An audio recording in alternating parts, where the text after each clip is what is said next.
לרשותו של ארגון העובדים הזה. עכשיו שלום עידו סולומון. שלום סיוון. מה המצב? מצוין. עוד מעט נראה מה קורה ברשת, אבל אנחנו מתחילים בעולם האמיתי ברשותך, עוד מציאות מקבילה שכזאת, עם סיפור של חייל אלמוני עד היום, שהצליח לגבור בתחרות ריצה לספורטאים הבכירים בישראל. בואו נביא את הפרטים המלאים מאחורי הסיפור הזה. אתמול התרחשה תחרות ריצה למרחק של 20 מטרים בתחנת רכבת מרכז בתל אביב. המרחק הזה הוא קצר, הוא נבחר לא במקרה, הוא חלק ממהלך של חברת בזק לשיווק טכנולוגיית האינטרנט המהיר.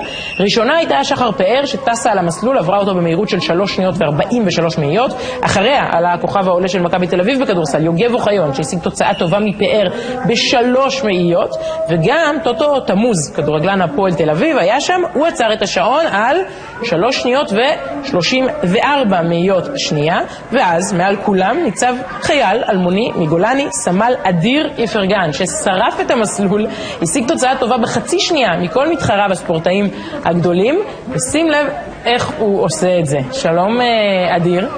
שלום. אני לא מדמיינת, אתה שם עם הנשק והתיק והכיפה והקומטה.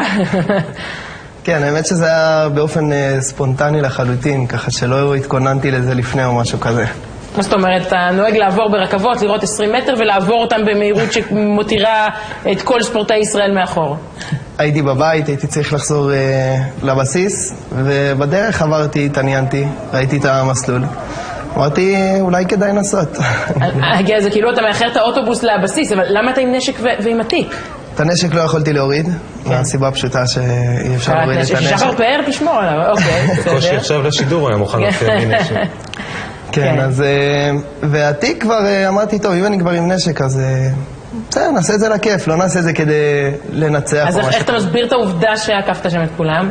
קודם כל, אני מאמין שהם לא האמינו בעצמם עד הסוף. הם היו צריכים לתת קצת יותר כדי באמת להשיג תוצאה טובה יותר, אבל כולה 20 מטר.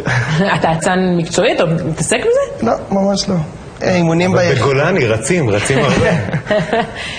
זה מעורר איזה שאיפות אולימפיות או...? לא, ממש לא. ביחידה מאמנים אותנו באמת למדסים קשים ומפרכים, ורק משם זה הגיע. ומה התגובות?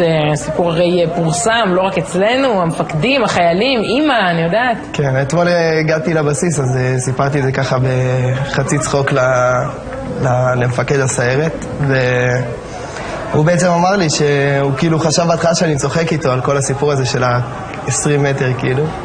מיד אמר לך 20 מטר זוז כן, והיום בבוקר הוא התקשר אליי להגיד לי שאני מקום ראשון לפי משהו שאמר, משהו כזה. יפה.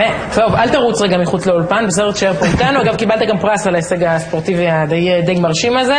עידו. כן, אז אני רוצה ללכת לספורט.